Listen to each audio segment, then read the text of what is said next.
Good afternoon, Utrecht. This is Charles Strelling. I really enjoyed actually coming out to the Power BI user group and actually walking through the Power Platform. We walked through how to use Power Apps, how to actually use Flow, and actually integrate those back into Power BI, and actually kind of go out and show you how to act, analyze, and automate your data.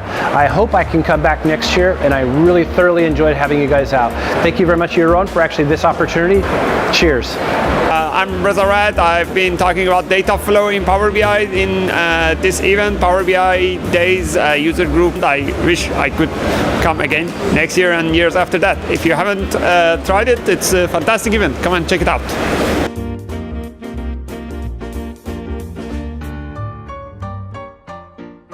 Ik heb zojuist mijn presentatie Power Up met de Power Platform gegeven. Het ging vooral over de integratie tussen Power BI, Power Apps en Microsoft Flow.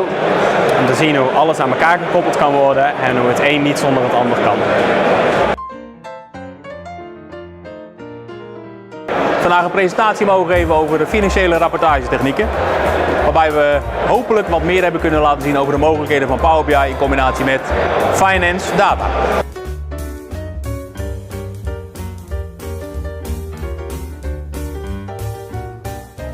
Iedereen meegenomen in onze reis van implementatie van Power BI en Power BI Premium. Nou, het was leuk om deze sessie te geven, leuk om te delen en ook goede feedback gekregen van mensen dat ze het een leuke sessie vonden. Dus.